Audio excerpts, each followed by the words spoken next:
अस्सलाम वालेकुम। कैसे हैं आप सब लोग? उम्मीद है सब ईमान और सेहत की बेहतरीन हालत में होंगे। बिस्मिल्लाह रहमान रहीम। आज की क्लास में हम कुफिक कैलीग्राफी सीखेंगे। कुफिक को सिखाने के लिए आसान तरीका इंशाल्लाह आप लोगों के सामने शेयर करूंगी। इस क्लास के अंदर हम कुफिक कैलीग्राफी के 2 स्टाइल सीखेंगे। एक सिंपल कुफिक जिसको हम स्क्वायर कुफिक भी कहते हैं, और एक मॉडर्न कुफिक जिसको नोटेड कुफी भी कहा जाता है, जो कि इसका असल नाम है। अब बा किस तरह लिखेंगे? इसी स्टाइल के अंदर। अब बा के लिए हमें लिखना पड़ेगा 8 तक। ये देखें, 1 2 3 4 5 6 7 8, और इसकी ऊंचाई होगी 1 2 और ये 3। ठीक है। अब मैं इसकी प्रॉपर शेप पर लाइन बनाती हूँ, आपको इंशाल्लाह समझ आ जाएगा। ये देखिएगा, ये 8 तक मैंने यहाँ पर लाइन खींची हॉरिजॉन्टल, और फिर ये 3 1, ये वर्टिकल। अब ये देखें,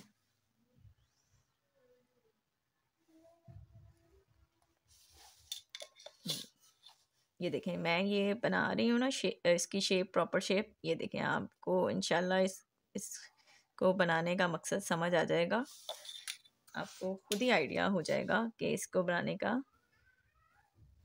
क्या मकसद है।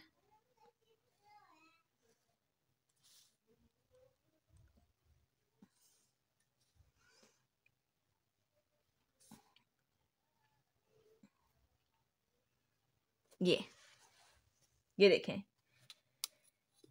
ये होती है बा की इंडिविजुअल शेप। इस लाइन को इग्नोर कर दें। ये होती है बा की इंडिविजुअल शेप। ठीक है। इंशाल्लाह आपको ये समझ आ गई होगी। इसके ऊपर हम आई लिख देते हैं। ये हो गई इंडिविजुअल शेप। ठीक है। बाकी 8 स्क्वायर 3 स्क्वायर। ठीक है। यहाँ से भी 3 स्क्वायर, यहाँ से भी 3 स्क्वायर, नीचे से हमने 8 स्क्वायर। ठीक है। ये हो गई बाकी इंडिविजुअल से शेप।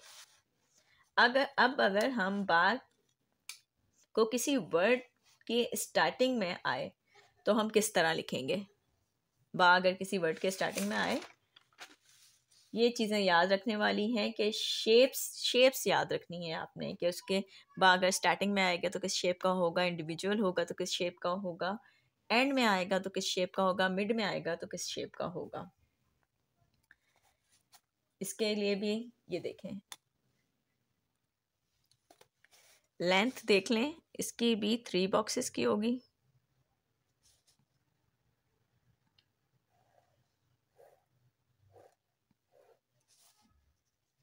ठीक है।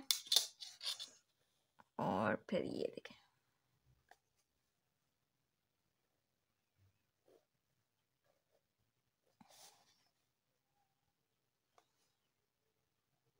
इंशाल्लाह आपको ये सब समझ आ रहे होंगे।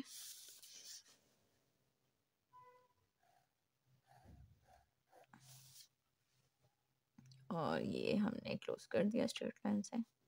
ये नज़र आ रहा है आपको? सब कुछ स्केल से करना है। मैं सिर्फ डार्क करने के लिए कि आपको वाजे हो जाए, इसके लिए इसलिए करती हूँ। ये देखें, 3 बॉक्सेस की इसकी लेंथ हो गई, और यहाँ से ये 2 बॉक्सेस। ठीक है। ठीक है। ये होगी इसकी स्टार्टिंग पोजीशन, कि अगर ये किसी वर्ड के स्टार्ट में आए। ठीक है। इसके लिए मैं यहाँ एस लिख देती हूँ। ये होगी इसकी स्टार्टिंग पोजीशन। अब इसका डॉट कहाँ आएगा? पूरे 1 स्क्वायर का इसमें डिस्टेंस होगा बीच में, और ये इसका डॉट। ठीक है। ये पूरे 1 डिस्टेंस होगा इसका स्क्वायर का। ठीक है। ये इसका डॉट। ठीक है। ये अब हो गई इसकी स्टार्टिंग पोजीशन, के बा अगर किसी वर्ड के स्टार्ट में आए। ठीक है। अब इसके आगे यानी कि अलिफ के साथ अगर ये बा मिल रहा हो तो किस तरह करेंगे, ये मैं आपको बताती हूँ कि इसकी ज्वाइनिंग किस तरह होगी। जैसे हमने यहाँ पर अलिफ की ज्वाइनिंग मीम के साथ किया था, तो वैसे ही बा के आगे अगर अब कोई भी वर्ड आएगा जैसे अलिफ आ रहा है तो इसकी ज्वाइनिंग किस तरह होगी, ये भी मैं आपको ये पेंसिल से करके दिखाती हूँ। यहाँ पर हम एक लाइन खींचेंगे, ये देखें,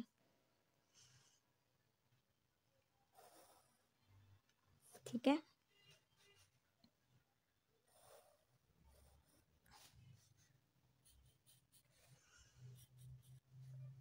ये ठीक है, ये हो गई हमारी बाकी ज्वाइनिंग। आ रही है समझ? ठीक है, मैं इसको मिटा देती हूँ क्योंकि ये मैंने सिर्फ आपको समझाने के लिए बताया था कि ये जो मैंने यहाँ जैसे यहाँ पर जो फासला छोड़ा था मीम के लिए, यहाँ पर भी फासला छोड़ा है कि आगे ज्वाइनिंग कोई भी वर्ड के साथ किस तरह होगी। ये हो गया हमारा बा, ठीक है, स्टार्टिंग पॉइंट। अब अगर बा किसी वर्ड के मिड में आए, ठीक है, मिड में आए तो क्या किस तरह हम उसे लिखेंगे। अगेन हम 3 लेंथ का स्क्वायर लेंगे,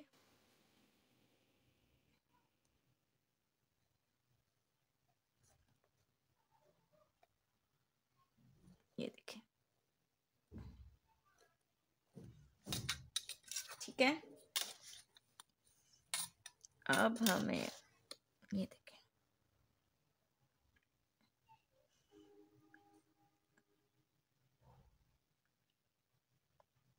ये एक दफ़ा मैं बना लूँ फिर आपको ये प्रॉपर शेप नज़र आएगी कि किस तरह मैंने बनाई है।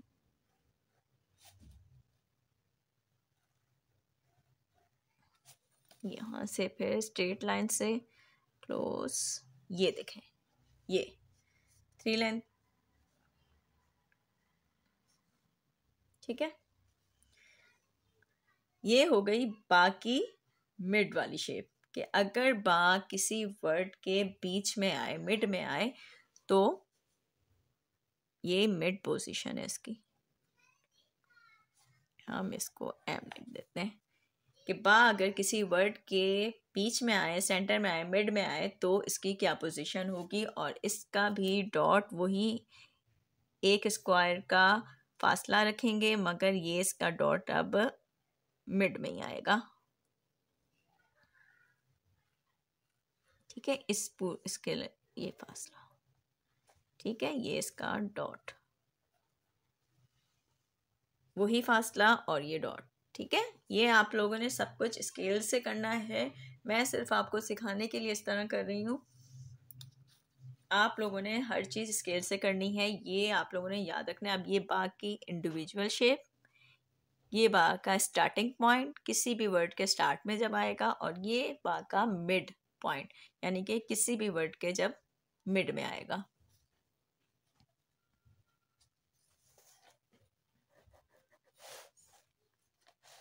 ये अलिफ हो गया और ये बा, ठीक है।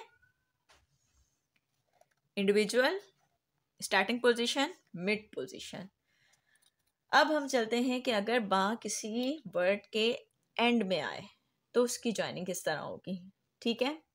इसके लिए हम इसी को ही यूज़ कर लेते हैं, ठीक है। ये देखें, इसी को ही मैं यूज़ कर रही हूँ।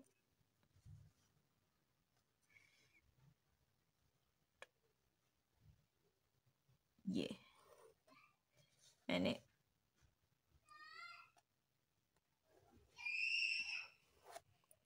मैंने उसी को ही यूज़ किया है।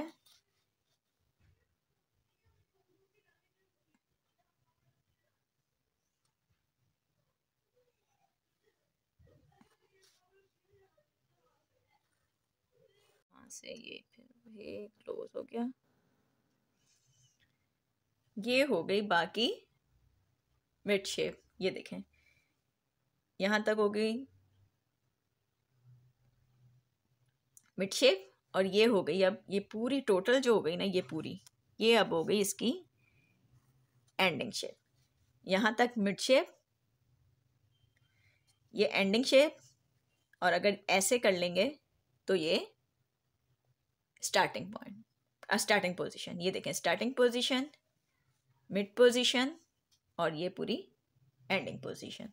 ठीक है, इसका भी डॉट वही सेम वैसे ही आएगा। ठीक है, ये समझ आ गया आपको?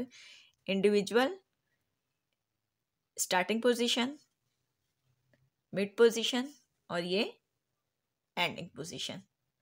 ठीक है,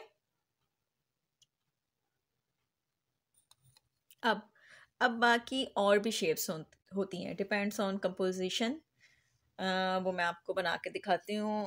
हम ऐसे कर लेते हैं पेज को। ठीक है, ये सिर्फ मैं आपको ये बताने के लिए बता रही हूँ। ठीक है, ये देखें हमने सेम वैसे ही जैसा ये इंडिविजुअल बात था उसी तरह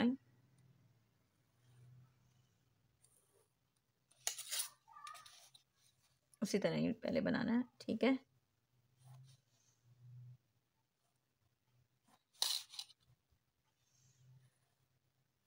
ठीक है,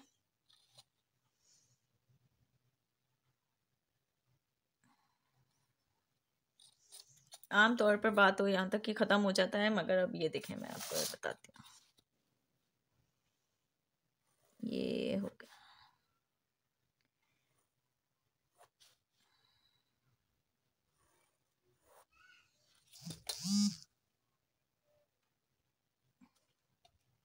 ये आपको नज़र आ रहा है?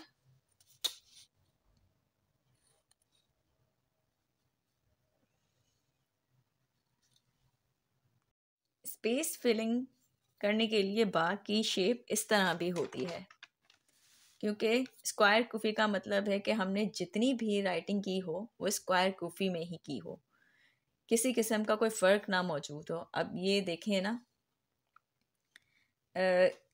इसका जो वो होगा डॉट वो भी मिड में होगा। ये देखें,